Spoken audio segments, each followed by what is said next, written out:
va regarder les enseignements de la Ligue 1 qui s'est terminée hier soir. Oui, avec le Paris Saint-Germain, on le savait, qui est champion de France, qui disputera la Ligue des Champions une nouvelle fois, accompagné de Lens, Lille et puis Lyon qui devra jouer le tour préliminaire de cette Ligue des Champions puisqu'ils ont terminé les Lyonnais 4e. Marseille jouera la Ligue Europa. La Ligue Europa Conférence pour l'instant pour Rennes, mais ça a peu évolué selon le résultat en finale de Coupe de France entre Lens et Nice. C'est donc en barrage Ligue 1, Ligue 2, l'OGC Nice est relégué Nantes et Metz. Allez, on va pouvoir passer au baromètre avec les tops de la saison. A priori... j'ai l'impression qu'il a passé un énorme week-end. Le jingle du barreau, il a dû partir en bringue. Et tiens, je suis là. Allez, on commence avec le triple top de la saison. C'est le Racing Club de Lens. Il a bien fini sa saison en Ligue 1. Il y aura encore la finale de la Coupe de France à disputer pour les Lensois. Ils sont deuxième de Ligue 1. Et ils ont largement battu les Lyonnais hier sur le score de 4 buts à 0. Le but de Saïd dans le dos de la défense pour l'ouverture du score. Florian Thauvin, Saïd qui s'appuie en 1-2, qui va s'offrir un doublé. Florian Thauvin, la 45e, oui, Pierre Sage qui a battu son ancien club. Florian Thauvin qui va glisser le ballon à Sotoka pour le but du 3-0. Et Florian Thauvin qui va marquer d'un piqué le but du 4-0. Lens qui termine en beauté, 2,6 points en Ligue 1 cette saison. Deuxième meilleur ratio de l'histoire du club. On va écouter Jean-Louis Descastes sur cette saison historique. C'est une saison d'un groupe et pas que d'une équipe. Et ce soir, avec beaucoup de changements dans l'équipe, le groupe a prouvé que c'est ce groupe qui a été construit pour aller chercher une saison, très belle saison. On espère qu'elle sera historique. Voilà. On a envie de dire bravo, Ambre, au Racing Club de Lens, parce qu'ils ont su construire et en même temps se reconstruire. Ouais, c'est magnifique. J'étais au match hier soir, le contraste justement, c'est vrai, entre Pierre Sage et Paulo Fonseca, au-delà même de la leçon tactique, du symbole, du coach. On est sur la saison là, hein. Oui, sur la saison. C'est pour ça que je dis même au-delà de ce match-là, mais c'est le symbole finalement de toute une saison, avec des choix pertinents, des choix d'hommes aussi, un alliage de compétences et de stratégie qui paye. C'est le 10e budget de la Ligue 1. Ils ont un nombre de points de champion aujourd'hui. Quand on voit ce qu'ils ont fait, évidemment, on pense à Jean-Louis Léca qu'on vient de voir, on pense à Benjamin Parot, on pense à Joseph Ougrourian et Pierre Sage qui est l'architecte de tout ça. Des joueurs, des recrues qui ont maximisé leur potentiel. C'est beaucoup de chance et de réussite, c'est vrai, mais ils ont vraiment créé le contexte. Mais ils sont allés chercher Thauvin, par exemple, que certains croyaient fini. C'était pas sûr que Thauvin ça allait marcher, c'était pas sûr que Risser allait faire ça, c'était pas sûr que Saint-Maximin allait être clutch, etc. Mais ils ont créé le contexte parfait pour maximiser leurs chances et ce qu'ils ont fait, ils ne leur doivent qu'à eux. Ça donne espoir, ça montre que finalement, au-delà d'être expert comptable, et même quand on n'a pas le meilleur budget, quand on n'a pas les meilleures sommes, juste quand on est en bonne intelligence, on peut faire des grandes choses. Ça veut juste dire qu'à un moment donné, la compétence à tous les étages finit par payer. Voilà, il y a un environnement sain aussi. Il faut surtout parler aussi du recrutement de Jean-Louis Léca qui a été incroyable.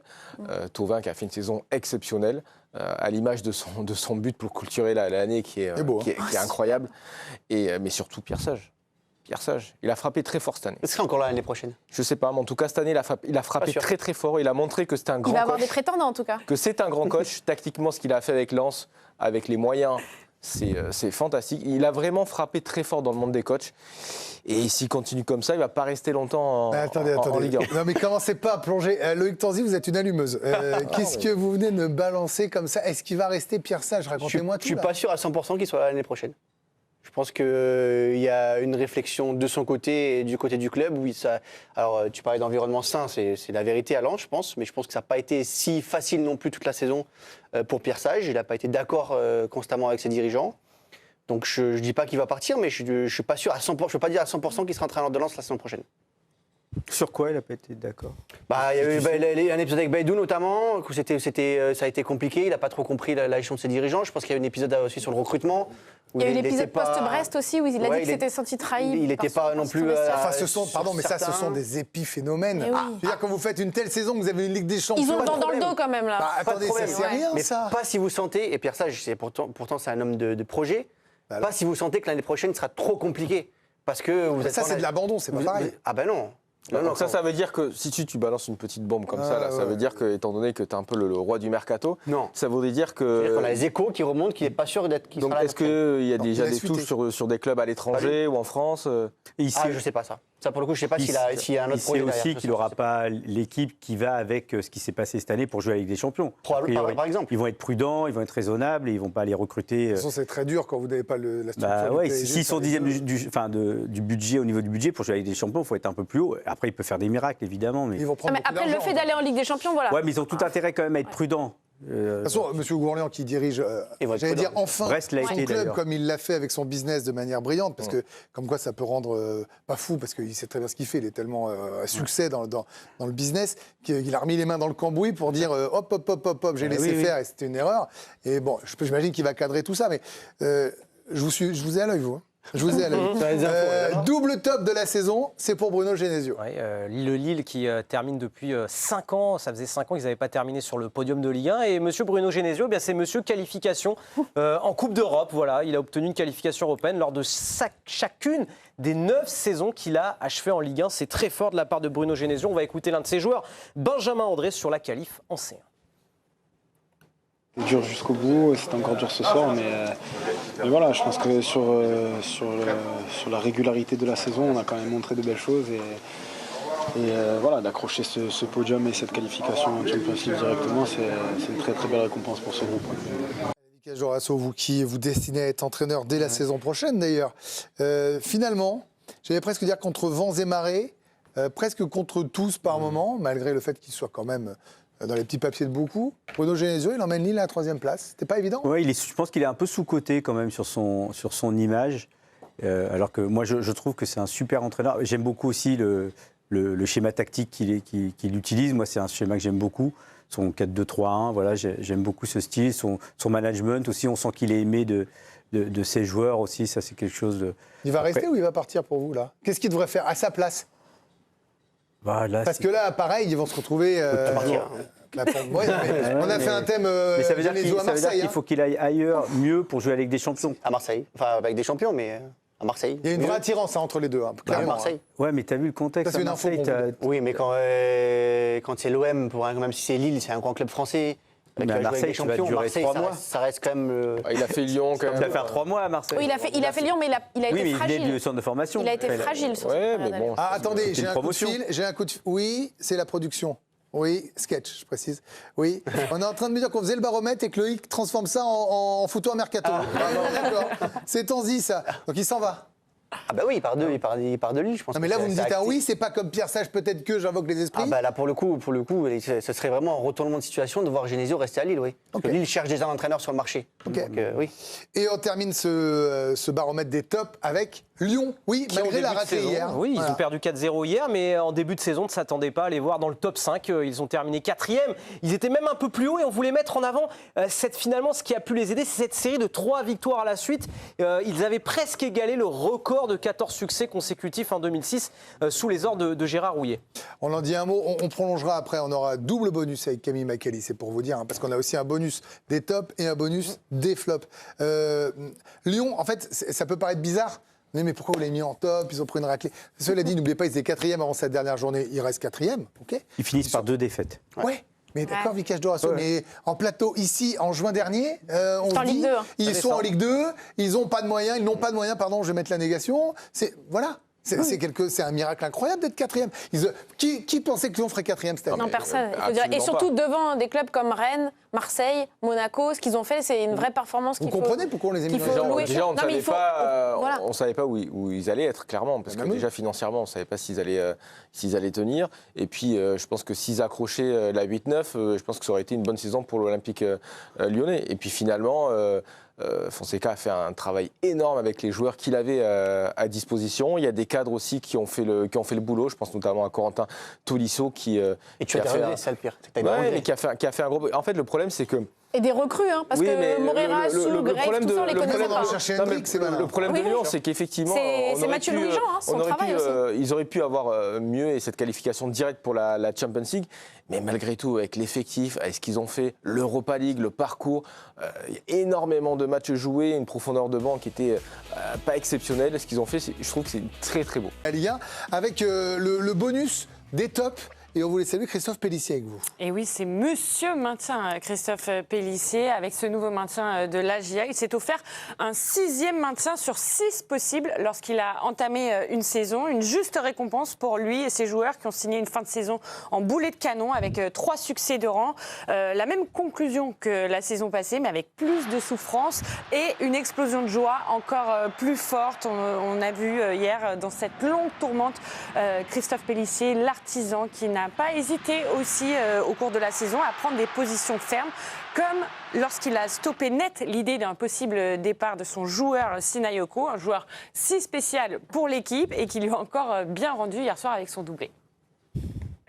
C'est un jeune, quand je suis arrivé, qui jouait pas trop, et je l'ai installé dans mon équipe, et je vois ce qu'il apporte, bien sûr sur le terrain, mais moi je vois tous les jours ce qu'il apporte au groupe.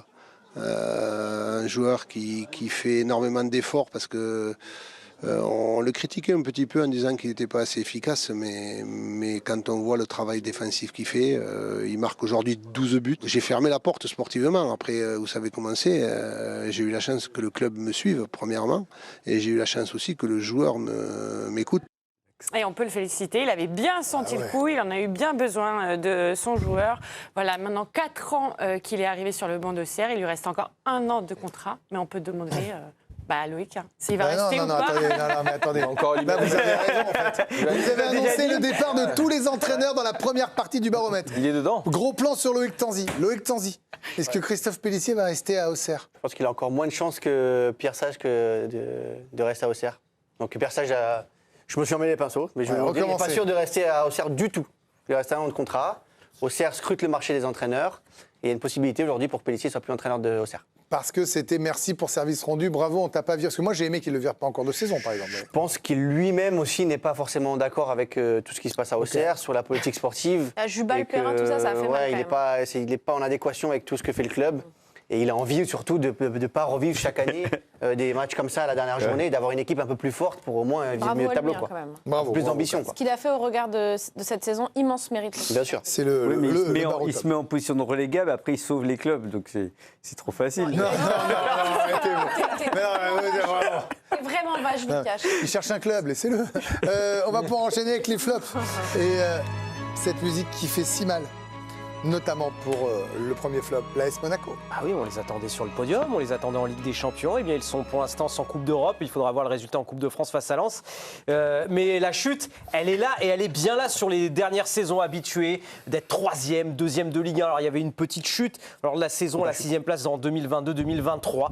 Mais ça fait depuis désormais 7 saisons qu'on ne les avait pas vus aussi bas, les Monégasques. Mais ce qui est fou, Benoît, c'est qu'au moment de leur double confrontation contre le PSG, on les imaginait lancés. C'est-à-dire qu'on imaginait qu'ils avaient lancé leur saison, qu'ils allaient finir en boulet de canon, ils revenaient sur tout le monde, ils ont failli sortir le PSG, et en fait, ils s'effondrent sur la fin.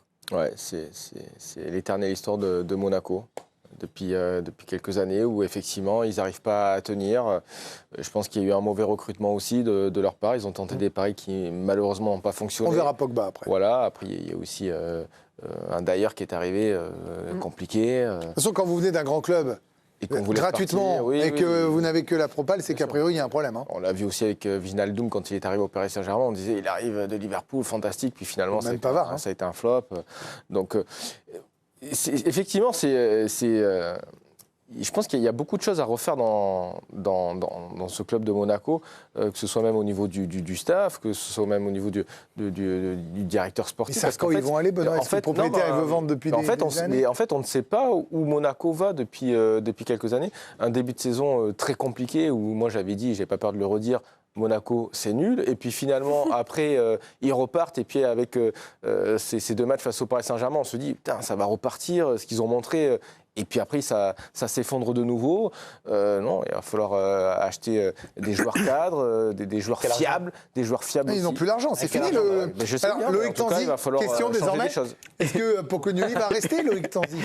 Là, j'ai moins d'infos sur Monaco et sur Pocognoni parce que c'est très, très opaque sur ce qu'ils veulent faire. Moi, alors, c'est pas une info, c'est plus un sentiment sur comment on voit la situation. Je pense qu'il ne restera pas.